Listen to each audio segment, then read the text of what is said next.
खबरों से सच्चाई तक, वायरल विचार। एनडीए के राज में बिहार सरकार बनने पे उठ रहा है सवाल, मुख्य रूप से ये कि कौन बनेगा मुख्यमंत्री, किन किन नामों की चर्चा है, क्या संकेत मिल रहे हैं, आइए बात करते हैं।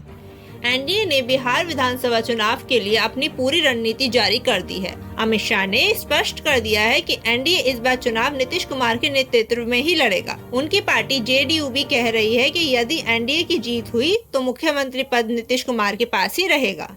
लेकिन राजनीति में सिर्फ नाम ही नहीं, समीकरण भी उतने ही महत्वपूर्ण है। कुछ और दावेदारों के भी नाम सामने आ रहे हैं, जैसे चिराग पासवान एलजेपी पार्टी के साथ भी सक्रिय हैं। उन पर नजर इसलिए है क्योंकि सीट बंटवारे में उन्हें कुछ हिस्से मिले हैं।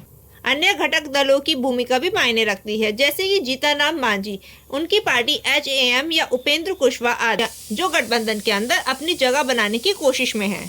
नीतीश कुमार स्पष्ट रूप से वर्तमान मुख्यमंत्री हैं और उनके नेतृत्व की ओर ही जताया जा रहा है भरोसा। मगर अमित शाह का कथन मुख्यमंत्री का फैसला विधायक दल मिलकर बाद में करेंगे, ये भी दर्शाता है कि जीत के बाद शक्ति संतुलन की समीक्षा संभव है। सीट बंटवारे और गठबंधन के अंदरूनी समीकरण ये बताते हैं कि जेडीयू बीजेपी के छोटे घटक दलों के बीच में कुछ दरार रही, तो नेतृत्व बदलने की संभावना पूरी तरीके से अभी खुली है। कुल मिलाकर अगर माना जाए तो एनडीए अगर जीतती है तो सबसे अधिक संभावना नीतीश कुमार के मुख्यमंत्री बने रहने की है। जेडीयू के कड़े दावे, अमित शाह की बात और उनके अनुभव को देखते हुए।